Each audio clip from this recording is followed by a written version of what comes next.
Non so se dire se l'incubo è finito o se è appena iniziato, non so se è finito perché l'incubo probabilmente è arrivato a metà strada, ma quello che abbiamo visto quest'oggi è veramente un dramma sportivo perché non merita il Cagliari tutto quello che è successo in questo campionato e non merita l'epilogo, un epilogo che sembrava essere un epilogo anche ingiusto per quelli che sono i valori espressi durante il torneo. L'Udinese che va a vincere 4-0 sul campo della Salernitana, a segnare già 3 gol nel primo tempo, quasi fosse lei a doversi salvare, e il Cagliari che non riesce ad andare oltre lo 0-0 con un Venezia che mancava di una marea di giocatori, consenziente a un certo punto perché non andava certo a pressare alto, un Cagliari incapace, sulle gambe, ingessato, senza anima, senza vitalità, un Cagliari ucciso nel corso di questo campionato dalle scelte iniziali e poi da quelle che sono state poi le scelte di volta in volta che sono state prese, una squadra incapace di poter reagire, un ginocchio battuto con il martelletto che non ha nessun tipo di reazione. Il pianto della gente è quello che rimane impresso, il pianto di chi ama il Cagliari,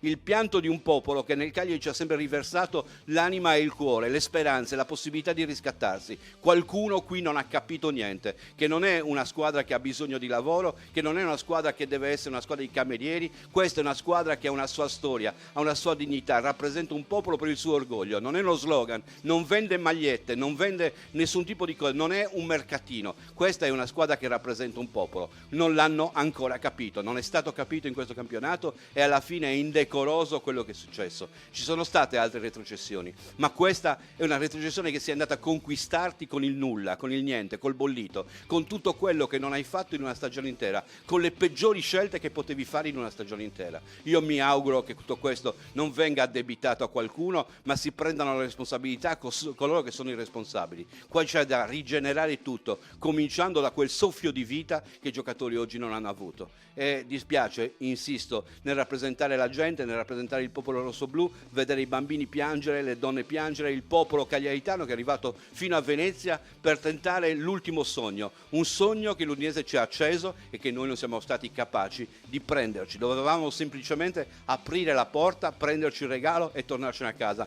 meditando comunque su tutti gli errori, e invece non siamo stati capaci neanche di questo.